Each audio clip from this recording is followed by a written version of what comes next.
De retour en compagnie de Pascal Thibault. Comment ça va ce matin? Ça va bien, François? Écoute, Pascal, on va débuter, on va faire un retour. En fait, c'est la semaine dernière qu'avait lieu le spectacle bénéfice pour le groupe d'entraide Les Yeux du cœur du Canada avec Cynthia Harvey. Comment ça s'est déroulé? Parce qu'on dit que vous avez vendu tous les billets.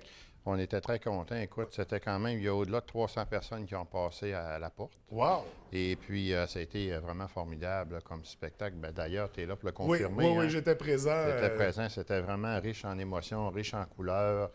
C'était vraiment une belle soirée aussi. Puis écoute, tous les bénévoles qui ont travaillé pour la réalisation de cette activité-là, qui quand même nous a permis d'amasser 10 200 $. Wow! C'est quand même 4 000 oui, 4 000 $ de plus que l'an dernier. Et puis nous, on est vraiment contents puis comblés de ça. Là. Ça nous encourage à continuer davantage à faire encore des activités riches en couleurs. Les gens sont là pour soutenir la cause puis la démarche. On est très, très contents de ça. Oui, donc félicitations, ça a été toute une réussite, cet événement bénéfice. D'ailleurs, tu étais ému. Hein, oui, vous m'avez fait monter sur la scène. Ben oui, ben oui. Je m'attendais pas. ben oui, on t'a pris par surprise. Une belle surprise. Tout à fait. Écoute, Pascal, de quoi est-ce qu'on va discuter aujourd'hui dans la chronique? Bien, c'est sûr et certain, là, c'est important de mentionner, avant la pause estivale. Après la pause estivale, on va aborder vraiment là, l'attitude à avoir au niveau de la personne qui fait de l'aide humanitaire sur place au Cameroun. Oui. On va parler au niveau du panorama géographique du Cameroun, parce que le coopérant, celui qui va faire de l'aide humanitaire, il peut se ramasser à Bastos, il peut se ramasser à Simalène, il peut se ramasser à Oja, il peut se ramasser à Anguissa. Alors, on va parler un petit peu des villages, des secteurs où ce que l'aidant peut se retrouver. OK, oui. Parce que, veut pas, les enfants se déplacent beaucoup aussi. Pour le transport, pour l'école, des fois, c'est les soins médicaux d'urgence. Alors, sur le plan géographique, là, on va avoir des choses très intéressantes à parler au retour des vacances estivales. C'est ça, cet automne. Exactement. Donc, parce que là, il faut dire, ce printemps, on s'est préparé au voyage humanitaire. Exactement. Du passeport, du visa, quoi mettre dans nos valises, la vaccination. Ouais. Mais là, on va vraiment parler, là, comment est-ce que la personne qui fait de l'aide humanitaire doit se comporter. Comment ça se déroule sur place? Exactement. Puis aussi, il ne faut pas oublier une chose, là, sur le plan aussi des activités ludiques au cœur de la nature. Quelle activité on va proposer à ces enfants-là? Parce qu'on parle de des enfants qui ont certaines limitations. Hein? Alors, vraiment des activités ludiques au cœur de la nature adaptées à la clientèle cible qu'on va rencontrer. Comment on planifie une journée au Cameroun quand on va travailler, on va faire de l'aide humanitaire? Il faut que ça soit très, très structuré. Ça, on va en parler aussi. Parce qu'on va là pour aider, on va là pour travailler. On va là pour travailler, on va pas là pour aider. Vacances, non. Quand tu arrives, les journées, je l'ai déjà dit, hein, le matin, c'est 4h30, 5h le matin qu'on doit se lever. Et aussi, ce qui est important de mentionner, c'est qu'il faut tenir compte de certaines choses par rapport à ces jeunes-là. Parce qu'il y a des enfants qui arrivent, comme je disais tout à l'heure, c'est le ministère des Affaires sociales qui les amène. Les enfants ne sont même pas aptes encore à participer aux activités. Alors, ces enfants-là, on priorise les soins médicaux d'urgence avant de les intégrer à des activités avec nous autres, justement, en plein air.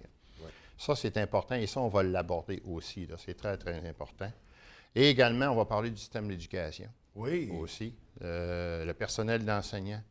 Les enfants ont droit à quoi? On va faire un voyage. On va vraiment faire un voyage, puis on va vraiment parler là, de chronique en chronique, vraiment l'attitude à avoir en tant qu'aidant, en tant que coopérant. Ça va permettre aussi aux gens, population, téléspectateurs, de voir vraiment là, une journée complète, c'est quoi. Oui. Donc, de se préparer à cette réalité-là de l'aide humanitaire. D'ailleurs, depuis le début de l'hiver, on donne envie aux gens de vivre ces expériences-là. Oui. S'il y a des gens là, qui aimeraient participer au prochain voyage, est-ce qu'il y a moyen, est-ce qu'on peut... C'est sûr que les gens peuvent nous joindre par courriel, parce que nous autres, ce qu'on veut aussi, c'est qu'on veut rencontrer les gens sur une base individuelle. Pour voir leur motivation, à quoi ils s'attendent. Parce que, tu sais, ça a déjà arrivé dans le passé qu'une personne nous dise « Écoute, moi, Pascal, j'aimerais ça partir. » La personne est venue avec nous au bout d'une semaine. Parce que j'imagine qu'il ne faut pas avoir de dossier judiciaire, il ne faut pas avoir... le plus possible, il ne faut pas avoir de dossier judiciaire. De toute façon, si tu en as un, tu n'auras pas de passeport, tu ne peux pas t'en aller. Puis aussi, c'est important aussi, il faut que la communauté aussi, pour laquelle tu travailles, soit mise au courant. Il faut qu'ils connaissent le profil de la personne pour mettre la personne au bon endroit. Oui. Parce que, tu sais, il y a des personnes qui vont avoir plus de facilité à travailler avec les enfants. Il y en a d'autres qui ça va être plus manuel. Alors, on tient compte de tout ça. Là. Ça, c'est très, très, très important, là, que les personnes qui viennent avec nous, on est très ouverts à ça, mais qu'on les fasse travailler dans un secteur où ils sont très, très à l'aise. Oui. Surtout, tu es en Afrique, tu es loin de chez vous. Oui, tout à fait. Et en gros, c'est un peu ça. Là. Fait que moi, je convie les téléspectateurs, après la pause estivale, là, de continuer à nous suivre. En passant, c'est intéressant parce que juste sur Facebook, depuis qu'on a commencé nos chroniques, il y a au-delà de 6 000 personnes. Oui, ils sont très suivis. Ils sont très suivis. On est content de ça. Et puis, le but, c'est vraiment d'expliquer aux gens c'est quoi les étapes dans le but de faire une mission humanitaire. On ne va pas faire un voyage à Cuba, on ne va pas au Mexique, on va au Cameroun. Et puis, il y a plein d'étapes. Puis, vous allez vraiment découvrir concrètement qu'est-ce que la personne qui fait de l'aide humanitaire, qu'est-ce qu'il fait, toutes les étapes. Toutes ces journées bien remplies, on va en parler de façon Donc, j'ai déjà hâte à l'automne pour la Moi suite aussi, François. De cette série de rencontres. En attendant, on invite les gens à rejoindre la page Facebook du groupe d'entraide Les Yeux du cœur du Canada. On retrouve toutes nos chroniques qu'on a réalisées. Exactement. Et bien plus d'informations. Il y a des photos, d'ailleurs, du spectacle de Cynthia Harvey. Exactement. Aussi, j'invite les gens, pour ceux-là qui veulent nous poser des questions, à nous rejoindre sur notre adresse courriel, qui est yeuxducoeur@outlook.com. Et puis, on va essayer de répondre le plus rapidement possible. On a un petit retard actuellement. On s'excuse, tout le monde, mais là, on était très, très occupés. C'est l'été qui s'en vient. C'est l'été qui s'en vient, François. On veut être à l'extérieur, on ne veut pas passer notre temps sur l'ordinateur. C'est ça, exactement.